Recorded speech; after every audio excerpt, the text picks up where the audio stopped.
Hi, it's Kelly Scott here at ForeverStrong to show you this week's 18-minute rapid fat loss workout.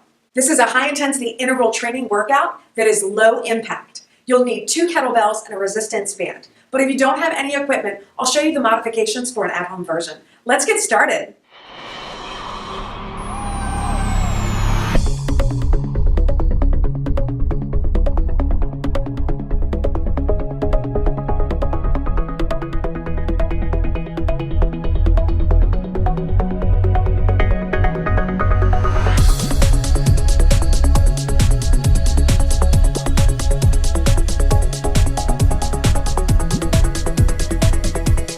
This first movement is going to be a core movement that we're going to use a resistance band attached to the wall. It's a modified version of what's called a Palloff press. So I'm going to stand with my legs about shoulder width apart. I'm going to start by tightening up my core. I'm gripping the ground with my feet. I'm squeezing my glutes together. I'm holding my abs very tight. From here, I'm going to bring the resistance band to the center and press straight out. Now, as soon as I do that, this resistance band is trying to turn me towards the wall, and you're focusing on not rotating. So you're going to maintain this, and then we're going to add a little bit of movement. You're going to slowly raise your arms above your head, and you're going to squeeze your glutes, squeeze your core, tight, tight, tight. Don't allow any rotation of your shoulders or your hips, and then slowly bring your arms down as far as you can.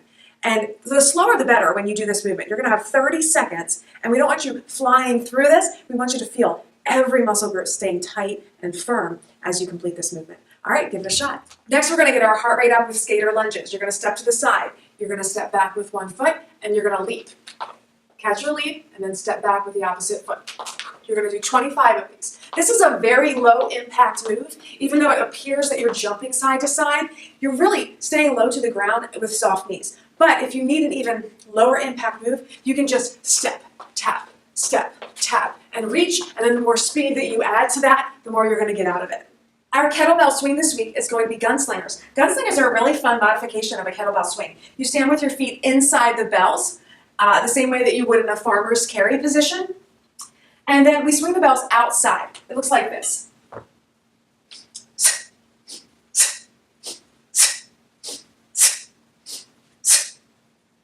I really like doing this variation sometimes. The different position that I'm holding the bells, I really feel my lats burning the next day. And also because I have such a close stance, I can really squeeze my glutes hard and produce a lot of force. So the Gunslinger is a really cool modification of the kettlebell swing.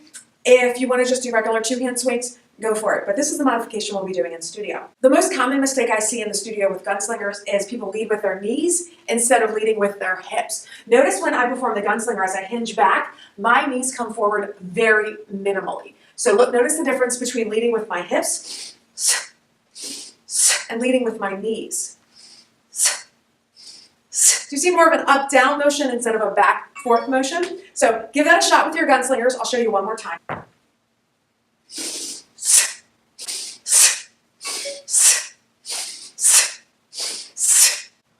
If you don't have kettlebells or aren't doing kettlebell swings, you can modify that by doing sprint ups instead. Sprint ups were featured in last week's finisher. Tap down, drive through the front foot, come up. Now these take longer to do than kettlebell swings, so start at 15 instead of 25. All right, let's put it all together.